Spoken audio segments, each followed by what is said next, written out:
राजेंद्र पाल गौतम हमारे साथ हैं बातचीत करने के लिए। 2 पन्नों की चिट्ठी लिखकर उन्होंने अपने मंत्री पद से इस्तीफा दे दिया है। क्या वजह है ये हम सीधे आपसे जानना चाहेंगे। क्यों आपको इस्तीफा देना पड़ा? मैंने इस्तीफा इसलिए दिया कि मैं आए दिन लगातार देख रहा हूँ और उससे हृदय छलनी हो जाता है। हमारे समाज के लोगों की मूंछ रखने पर हत्या की जा रही है, मंदिर में चले गए मूर्ति छू दी उस पर हत्या की जा रही है, घड़ा छू दिया उसमें निर्ममता से हत्या की जा रही है, और कोई ना प्रधानमंत्री जी बोलते हैं, ना गृह मंत्री जी बोलते हैं, ना देश का कोई बड़ा नेता बोलता है।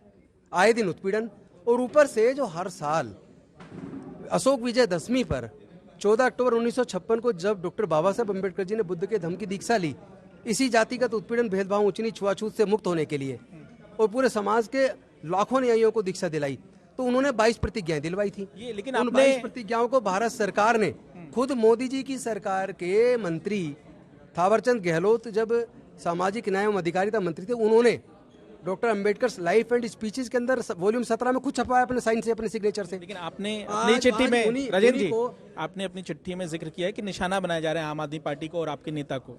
निश्चित, इससे मुझे दुख पहुंचा है बहुत कि मेरे नेता का, मेरी पार्टी का इससे कोई लेना देना नहीं है। ये सामाजिक प्रोग्राम है बुद्धिस्ट सोसाइटी ऑफ इंडिया का और मिशन जय भीम का एक संयुक्त प्रोग्राम है, और हजारों जगह पूरे देश में रोज हो रहा है, आज भी हो रहा है। लेकिन भाजपा आरोप लगा रही है आज लखनऊ कि के अंदर हिंदुओं की जो भावनाएं हैं उनको ठेस पहुंचा है। नहीं, कहाँ एक शब्द बता दो उनकी ठेस पहुंचाने के लिए बोलाओ। भाई मेरी कहाँ आस्था है, मैं किसको मानूंगा किसको नहीं मानूंगा, ये मेरा मसला है, मेरा मसला है। मैं जाके किसी और को तो नहीं कह रहा, मैं किसी के आस्था के ऊपर ठेस नहीं पहुंचा रहा, किसी के खिलाफ एक शब्द नहीं बोल रहा। मैं ये कह रहा हूँ कि मेरे तो समाज की रोज हत्याएं, और इस पर क्यों नहीं बोलते? ये राजनीति जो है उसका नुकसान होता क्या आपकी पार्टी को, ऐसा आप मानते हैं? मेरा ये मानना है कि भारतीय जनता पार्टी के पास कोई मुद्दा नहीं है।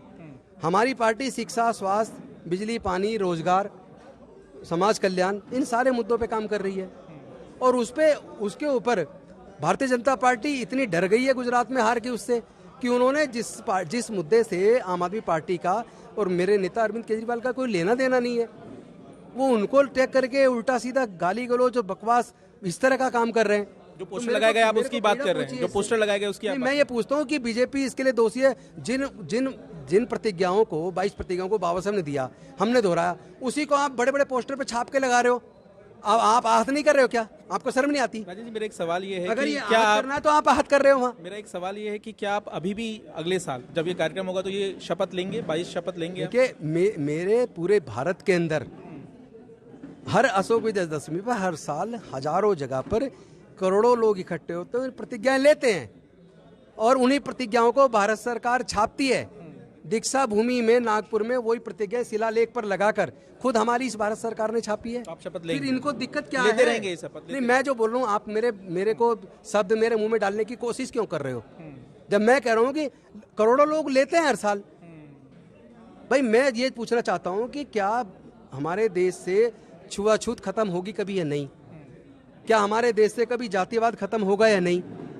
लेकिन मुझे इस बात की खुशी है कि आरएसएस के चीफ मोहन भागवत ने कम से कम इस पूरे 4000 साल की इस उत्पीड़न वाले समय के बाद पहली बार ये कहा कि देश से वर्ण व्यवस्था और जातिवाद अब खत्म होनी चाहिए। इसके लिए मैं उनके इस बयान का स्वागत करता हूं, लेकिन इस पे काम भी करना होगा, बोलने से काम नहीं चलेगा। राजेंद्र पाल गौतम, उन्होंने वजह बताई कि आखिर उन्होंने इस्तीफा क्यों दिया।